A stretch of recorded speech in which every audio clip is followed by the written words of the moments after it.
Dan informasi lainnya, Saudara, Bareskrim Polri telah menetapkan 23 anggota Ormas Khilafatul Muslimin sebagai tersangka dalam kasus penyebaran berita bohong dan paham-paham yang bertentangan dengan nilai Pancasila. Detasemen khusus anti teror 88 Mabes Polri diikutsertakan dalam penyelidikan untuk menelusuri asal-usul dana organisasi dan keterkaitannya dengan kelompok radikal lainnya di Indonesia.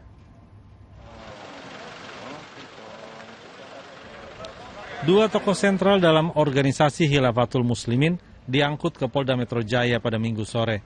Masing-masing AA yang berperan sebagai sekretaris yang menjalankan operasional dan keuangan organisasi, dan IN yang menyebarkan doktrin melalui pendidikan dan pelatihan.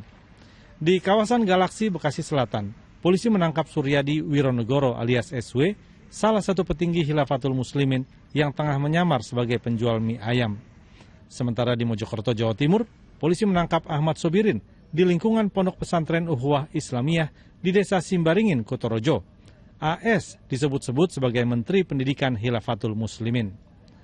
Kantor Kementerian Agama Kabupaten Mojokerto, Jawa Timur memastikan Pondok Pesantren Ukhuwah Islamiyah yang terafiliasi dengan Khilafatul Muslimin tidak terdaftar.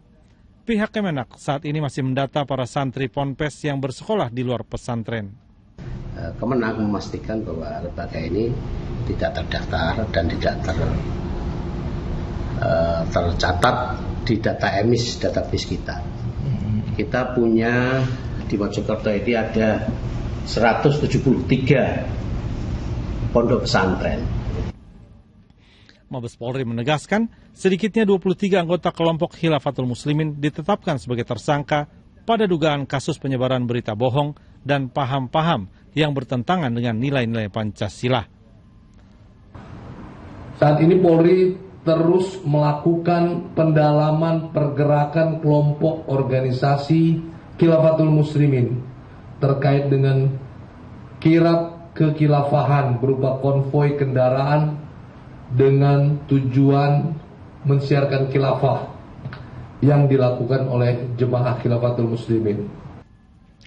Penetapan tersangka dilakukan oleh 6 Polda, yaitu 5 tersangka oleh Polda Lampung, 5 tersangka oleh Polda Jawa Barat, 1 tersangka Polda Jawa Timur, 6 tersangka dari Polda Jawa Tengah, dan 6 tersangka dari Polda Metro Jaya.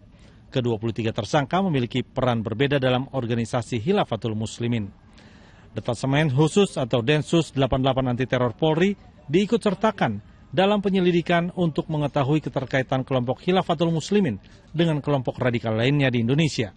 Densus 88 juga sedang menelusuri sumber dana organisasi itu. Diak Eko Purwoto dan Muhammad Nur melaporkan dari Mojokerto, Jawa Timur dan Jakarta.